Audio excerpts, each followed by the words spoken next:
कहानी उन दिनों की है जब नेहा ने दिल्ली यूनिवर्सिटी में एडमिशन लिया था। हॉस्टल में उसका और उसकी रूममेट सानिया का पहला दिन था।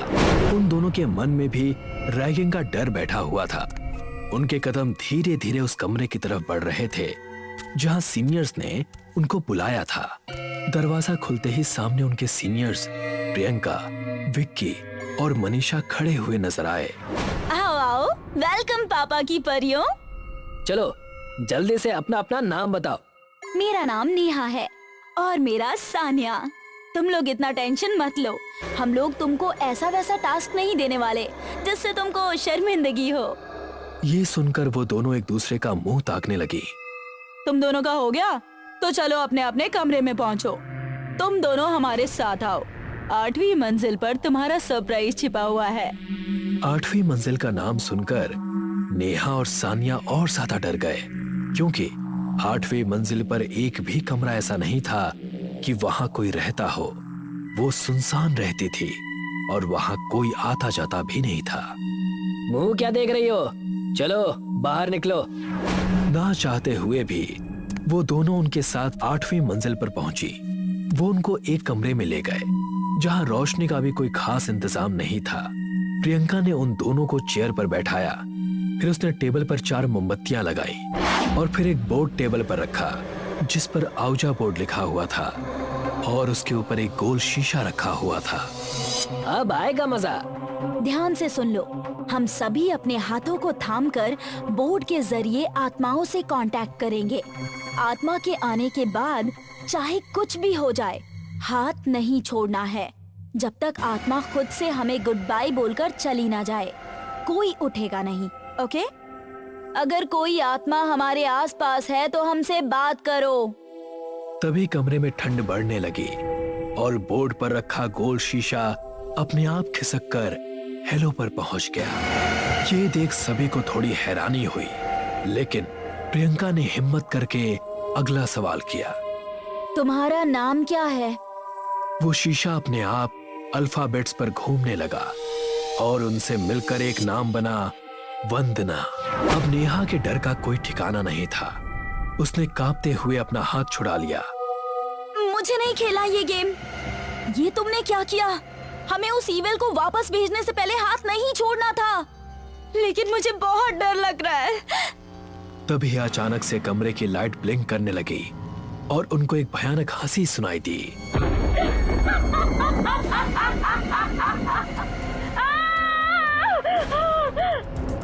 उसे देखकर सभी वहां से भाग निकले, हाफते हुए नीचे पहुंचे। अब क्या होगा? वो आत्मा हमारे पीछे आएगी। ये सब इस नेहा की वजह से हुआ है। तूने हाथ क्यों छोड़ा था? फिर विक्की ने नेहा और सानिया से कहा, अब कुछ भी हो, इसके बारे में किसी से कुछ नहीं कहना। तुम दोनों चुपचाप अपने रूम में चली जाओ। नेहा और सानिया बहुत डरी हुई थी। दोनों उनकी हाँ में हाँ मिलाकर अपने कमरे में वापस आ गईं। अगले दिन विक्की और मनीषा लाइब्रेरी में बैठे हुए स्टडी कर रहे थे। उन दोनों के अलावा वहां उस टाइम कोई नहीं था। तभी शेल्फ से एक बुक जमीन पर गिरी और उसकी आवाज से दोनों चौंक पड़े। ये बुक अपने आप कैसे गिर गई? अगले ही पल 2 और बुक्स अपने शेल्फ से निकलकर उन दोनों के मुंह पर आ लगी। ये क्या हो रहा है? तभी उनके कानों में एक भयानक हंसी गूंजी, जिसको सुनकर दोनों और ज्यादा डर गए। आवाज की तरफ देखने पर उनको सामने वंदना खड़ी नजर आई। ये तो वही। भागो! वो दोनों डरकर मेन डोर की तरफ भागे। उनके पहुंचने से पहले ही एक बड़ा सा शेल्फ अपने आप अपनी जगह से खिसककर दरवाजे के सामने पहुंच गया। अब वो दोनों बाहर नहीं जा सकते थे। बहुत शौक है ना रैगिंग करने का तुमको? बहुत मजा आता है ना नए स्टूडेंट्स को सताने में? उसने मनीषा का गला पकड़ लिया और उसे लेकर हवा में ऊपर उठने लगी। मनीषा की गर्दन काटी और उसकी लाश जमीन पर 2 टुकड़ों में आ गिरी।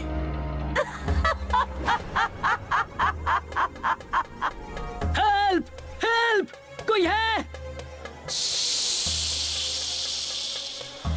कोई नहीं है। ऐसा कहकर वो उस पर झपट पड़ी और उसके मुंह पर अपने तेज पंजों से हमला करने लगी। फिर उसने विक्की को दूर जमीन पर पटक दिया। वंदना ने अपनी आंखों के इशारे से एक बड़े शेल्फ को ऊपर उठा लिया और उसको विक्की के ऊपर गिरा दिया। विक्की उसके नीचे दबकर कुछ देर फड़फड़ाया और फिर उसने दम तोड़ दिया। अगले दिन जब उसकी मौत की खबर फैली तो कॉलेज में दहशत का माहौल बन गया और सबसे ज्यादा नेहा और सानिया डरे हुए थे, क्योंकि उनको लग रहा था कि उन दोनों की जान उसी औजा बोर्ड के जरिए आई वंदना की आत्मा ने ली है। रात के टाइम दोनों अपना ध्यान पढ़ाई में लगाने की कोशिश कर रही थी कि उन्हें प्रियंका की चीखने और चिल्लाने की आवाज आई। मुझे माफ कर दो, मुझे जाने दो। ये तो प्रियंका की आवाज है। ये ऐसे क्यों चिल्ला रही है? वो दोनों रूम से निकले तो देखा कि प्रियंका के रूम के बाहर और भी बहुत सी स्टूडेंट्स जमा थी और वार्डन दरवाजा खोलने के लिए उसका दरवाजा पीट रही थी। तुमको रैगिंग करने में बहुत मजा आता है ना? तुम जैसे सीनियर्स की वजह से ही कितने स्टूडेंट्स अपने सपनों को पूरा करने से पहले आत्महत्या कर लेते हैं, अपनी जिंदगी शुरू होने से पहले ही खत्म कर देते हैं। मुझे माफ कर दो, मैं कभी किसी की रैगिंग नहीं करूंगी।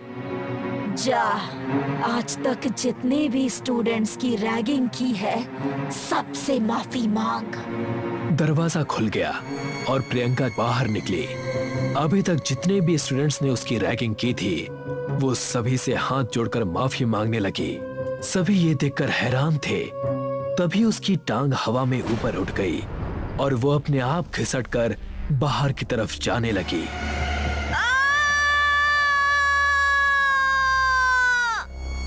ऐसा लग रहा था कि कोई उसे घसीट रहा है, लेकिन नजर कोई नहीं आ रहा था। बाकी सभी उसके पीछे भाग रहे थे। वो हॉस्टल के पीछे काफी सारा दलदल जमा था, उसके अंदर समा गई। उसका सिर्फ एक हाथ ऊपर निकला रह गया। वार्डन के साथ 2 स्टाफ मेंबर वहां पहुंचे। सब पीछे हटो। उन दोनों ने उसका हाथ पकड़ लिया और उसको ऊपर खींचने लगे। उन्होंने उसको खींचकर बाहर निकाला तो सभी की चीख निकल पड़ी।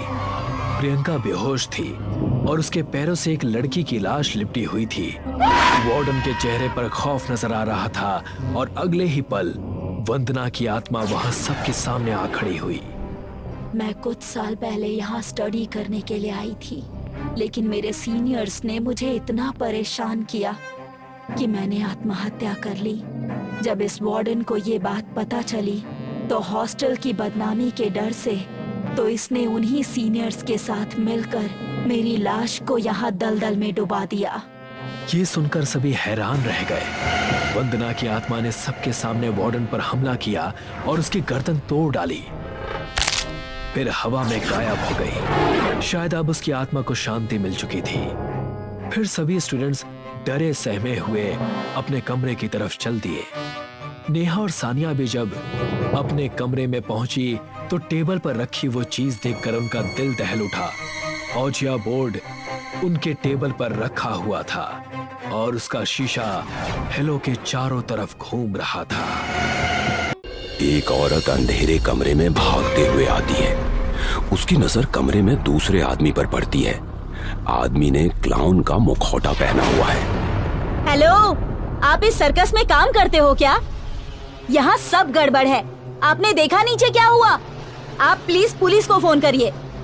औरत मुखौटे पहने आदमी के पास आती है। वो उसको करीब से देखने की कोशिश करती है। आदमी झपट पड़ता है और उसका गला दबा देता है।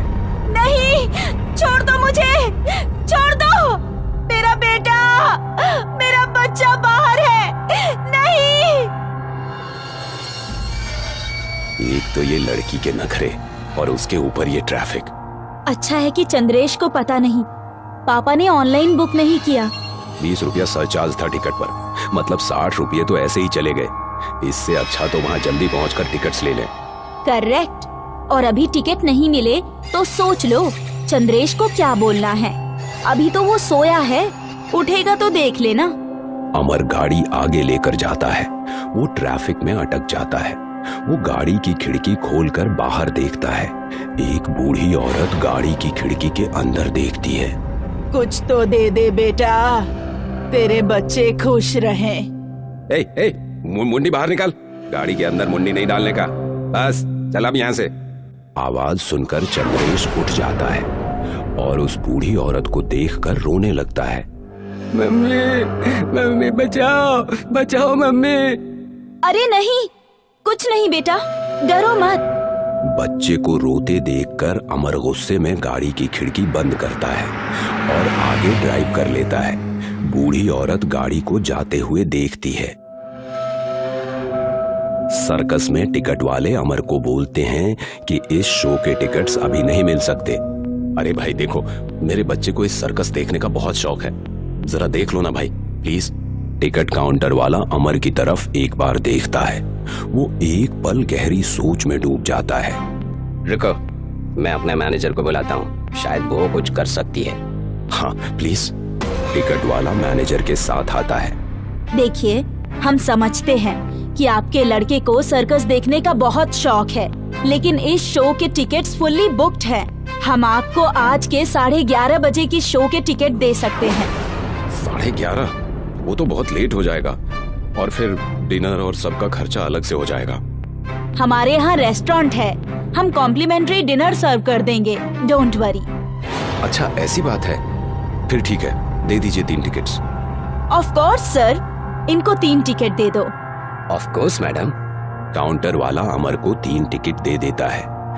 अमर उनसे वो टिकट्स ले लेता है और अपने फैमिली की तरफ जाने की तैयारी करता है। सर सुनिए। अमर मुड़ जाता है और टिकट सेलर की बात सुनने के लिए रुक जाता है। अगली बार ऑनलाइन ही खरीद लेना सर। अमर सर हिलाकर चला जाता है। मैनेजर और टिकट सेलर एक दूसरे को देखते हैं। मैनेजर का रूप बदल जाता है।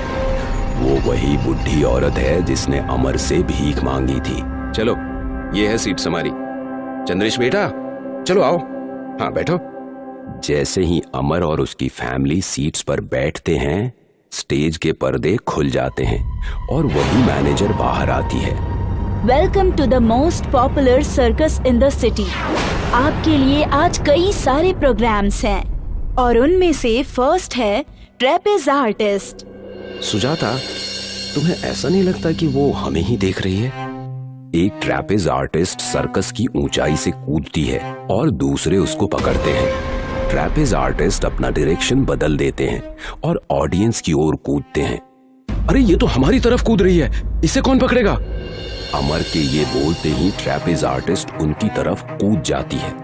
वो तीनों देखते ही रहते हैं और ट्रेपेज आर्टिस्ट उनकी आंखों के सामने बदल जाती है और एक ज़ॉम्बी बन जाती है। बचाओ, बचाओ, बचाओ! ट्रेपेज आर्टिस्ट गायब हो जाती है। अमर, सुजाता और चंद्रेश अपने सीट से उठ जाते हैं। वो डर से कांपने लगते हैं। वो तुरंत अपने मोबाइल का टॉर्च ऑन करते हैं और चारों तरफ घुमाते हैं। ज़ॉम्बीज़ उन्हें घेरे हुए हैं। मोबाइल की टॉर्च लाइट उन पे पड़ती है। ज़ॉम्बीज़ पीछे अटैक करने भाग निकलते हैं। मोबाइल फोन्स अंधेरे में गिर जाते हैं। बचाओ, बचाओ, बचाओ! अमर ऊपर चढ़ता है और एक कमरे के अंदर चला जाता है। वो देखता है कि सुजाता और चंद्रेश उसके पीछे आ रहे हैं, लेकिन उन दोनों के पीछे ज़ॉम्बीज़ आ रहे हैं। आओ जल्दी, आओ जल्दी! सुजाता और चंद्रेश दरवाजे की तरफ भागते हैं। अमर देखता है कि ज़ॉम्बीज़ पहले ही दरवाजे के पास पहुंच जाएंगे। वो दरवाजा बंद कर देता है। उसकी आंखों से आंसू निकल आते हैं और वो अपना सर अपने हाथों में रखकर रोने लगता है। कमरे के एक एक कोने से एक आवाज सुनाई देती है। बत्ती जलती है और उसके सामने मैनेजर बैठी है। कुछ तो दे दे बेटा। बुढ़िया अपने पंजे खोल देती है और अमर को एक ही वार में खत्म कर देती है। सुजाता और चंद्रेश भागते हैं। वो ज़ॉम्बीज़ को देखते हैं और डरकर और भी तेजी से भागते हैं, लेकिन हर दरवाजा बाहर से बंद है। वो छिपकर देखते हैं कि सर्कस के सभी जानवर ज़ॉम्बीज़ बन रहे हैं और एक दूसरे से लड़ रहे हैं। शेर हाथी के साथ लड़ रहा है और बंदर घोड़े के साथ। जानवरों को लड़ते देखकर सुजाता और चंद्रेश एक कमरे में घुस जाते हैं। जब तक मैं या डैडी खुद तुम्हें ना बुलाए, तुम इस ड्रम से बाहर मत आना, समझे? चंद्रेश भी डरा हुआ है। वो चुपचाप ड्रम के अंदर चला जाता है और शांत रहता है। जल्दी आना मम्मी, मुझे बहुत डर लग रहा है। चंद्रेश अंधेरे में अकेला है। उसे आवाजें सुनाई देती हैं। वो माँ की चीख सुनता है, वो रोने लगता है। मम्मी, पापा, क्या हो गया पापा? आप कब वापस आओगे? चंद्रेश रोते रोते सो जाता है। अचानक एक आवाज से उसकी आंख खुलती है। चंद्रेश फिर से अपने मम्मी डैडी के साथ गाड़ी में है और वो सर्कस जा रहे हैं। वो उसी बुढ़िया को रास्ते पर देखते हैं। अमर गाड़ी की खिड़की खोल देता है। इसके पहले कि वो कुछ बोल भी पाए, चंद्रेश उस बुढ़िया को 50 रुपये का नोट दे देता है। गाड़ी आगे निकल जाती है। बूढ़ी औरत गाड़ी को देखती रहती है। ये कहानी अरदास गांव की है। यहाँ के लोग खेती से अपना गुजारा करते हैं। आपस में मिलजुल कर प्यार मोहब्बत से रहते हैं। एक दिन अचानक मुनादी वाला आकर मुनादी करता है और सबको चौंका देता है। इस बार मुनादी करने वाला बैलगाड़ी में नहीं, एक चमचमाती कार में आता है। उसके साथ 3 लोग और होते हैं। सुनो सुनो सुनो, अरदास गांव वालों सुनो, योजना सरकार की, आदेश ठेकेदार का। अरदास गांव की कायाकल्प होने जा रही है। यहाँ विकास की गंगा बहने जा रही है। इस गांव में एक खेल गांव बनाने की योजना बनाई जा रही है। खेल गांव बनाने का काम ठेकेदार शंभुनाथ को मिला है और ये खेल गांव भूतों का खेल गांव होगा। भूतों का खेल गांव? अरे भाई साहब, ये आप कैसी मुनादी कर रहे हैं? भूतों का खेल गांव कैसे हो सकता है? क्यों नहीं हो सकता? क्या भूतों को खेलने का अधिकार नहीं है? भूत अपना भूत नगर में खेलेंगे, यहाँ उनका क्या काम? ये तो हमारा गांव है। कल तक तुम्हारा गांव था, आज से ये भूतों का गांव हो गया है। अब यहाँ वो अपना खेल गांव बनाएंगे। देश विदेश के भूत इस गांव में खेलने आएंगे। इस गांव का विकास होगा। तुम पागल हो गए हो? ये यहाँ भूतों का खेल गांव कैसे बन सकता है? और तुम हो कौन जो ऐसा ऐलान कर रहे हो? मैं भूत हूँ और मेरे साथी भी भूत हैं। तुम भूत हो, ये कैसे हो सकता है? ध्यान से देखो हमें। मुनादी वाला और उसके 3 साथी अपने भूतिया वेश में आते हैं। गांव वाले अपनी जान बचाकर भागते हैं। भूतों की मुनादी सुनकर सब अपने अपने घरों में छुप जाते हैं और आपस में इन्हीं भूतों की चर्चा करते हैं। हमारे गांव में भूतों का कब्जा होने जा रहा है। वो अपना खेल गांव हमारे खेतों पर ही बनाएंगे? नहीं, हम अपने खेत उन्हें कैसे दे सकते हैं? आप विरोध किससे करेंगे? भूतों से? वो आपकी कहाँ सुनने वाले हैं? वो नहीं सुनेंगे, पुलिस तो सुनेगी हमारी बात। वैसे भी ये समस्या हमारे अकेले की नहीं है। भूत तो पूरे गांव के खेत को हड़पना चाहते हैं। लगता है हमारे गांव को किसी की नजर लग गई है। किसी की नहीं, भूतों की ही नजर लगी है। भूतों से दुश्मनी कहीं महंगी ना पड़ जाए। अगर महंगी दुश्मनी से डरेंगे तो हमारे खेत सस्ते बिक जाएंगे, इसलिए हमें अपने खेत को बचाना ही पड़ेगा। अब इस गांव के खेत को कोई नहीं बचा सकता। ये गांव अब हम भूतों का होगा। हमें यहाँ से लोगों को भगाना है। ये गांव खाली कराना है। गांव के लोग आसानी से अपना खेत नहीं छोड़ेंगे। जब काम सीधी उंगली से ना बने तो उसे टेढ़ी कर लेनी चाहिए। चुड़ैल और भूत डरावने अंदाज में हंसते हैं और अपने जादू से सड़क के खंभों की लाइट बंद कर देते हैं और पूरे गांव में अंधेरा छा जाता है। अंधेरे में भूत और चुड़ैल की चमकदार आंखें दिखाई देती हैं। दोनों आपस में बात करते हुए जाते हैं। अब इस गांव में हमेशा अंधेरा रहेगा। तुमने लाइट का कनेक्शन काटा है और मैंने मोबाइल का नेटवर्क बंद कर दिया है। गांव वालों को समझ लेना चाहिए कि हम कितने शक्तिशाली हैं। हम कुछ भी कर सकते हैं। हमें गांव के पुराने कब्रिस्तान चलना है। वहां हमारे साथी खेल गांव की योजना बना रहे हैं। हाँ चलो। गांव के पुराने कब्रिस्तान में भूत और चुड़ैलों की मीटिंग होती है, जिसमें योजना बनाई जाती है और खेतों की मार्किंग की जाती है कि किसके खेत में स्विमिंग पूल बनेगा और किसके खेत में टेनिस क्लब, हॉकी और क्रिकेट के लिए भी स्टेडियम बनाने की प्लानिंग होती है। इसी प्लानिंग के चलते भूत और चुड़ैल आपस में चर्चा करते हैं। मैंने अजय के खेत में मार्किंग कर दी है, वो जगह स्विमिंग पूल के लिए अच्छी है। हम दिलशाद का खेत ना पाए हैं, वहाँ भूतों का टेनिस क्लब होगा। इस गांव में सरपंच की जमीन सबसे अच्छी है, मेरा स्टेडियम वहीं बनेगा। शर्मा जी का खेत पहले से ही चुड़ैलों के हॉस्टल के लिए फाइनल है। हमारी योजना तो फाइनल हो गई, लेकिन इस योजना को गांव वालों की मंजूरी नहीं मिली। गांव वाले हमें मंजूरी कब देंगे? उनसे मंजूरी लेनी पड़ेगी। मेरा मतलब गांव खाली कराना ही पड़ेगा। हाँ, तुमने ठीक कहा, गांव वालों के विनाश से ही अपना विकास होगा। कल सुबह देखना, गांव वाले अपने खेतों पर हमारे निशान देखकर क्या करेंगे। क्या करेंगे? छाती पीट पीट कर रोएंगे और क्या। आज की सुबह अरदास गांव के लिए हैरान करने वाली होती है। सबके खेतों में भूतों के द्वारा चूने से मार्किंग की गई है। गांव वाले अपने खेतों में चूने के निशान देखकर आग बबूला हो जाते हैं। उन्हें समझ नहीं आता कि वो क्या करें। पुलिस वाले उनकी शिकायत पर ध्यान नहीं देते और भूतों का ठेकेदार, जो इस गांव में भूतों का खेल गांव बना रहा था, वो दिखाई नहीं देता। गांव वाले न्याय मांगने कहां जाएं? आखिर में सब लोग एक तांत्रिक बाबा से संपर्क करते हैं और उनके आश्रम पहुंचते हैं। तुम लोगों की समस्या गंभीर है और अजीब भी। बाबा, हमारे खेत हमसे बिना पूछे ही भूतों ने ले लिए हैं। हाँ बाबा, हमारे खेतों पर उनका नक्शा बन गया है। इधर उधर चूने से लाइन खींचकर खेतों को बांट दिया गया है। हमारे खेतों को बचा लीजिए बाबा। चिंता मत करो, किसी का खेत कहीं नहीं जाएगा, यहाँ कुछ नहीं बनेगा। लेकिन बाबा, आप इन भूतों को कैसे रोकेंगे?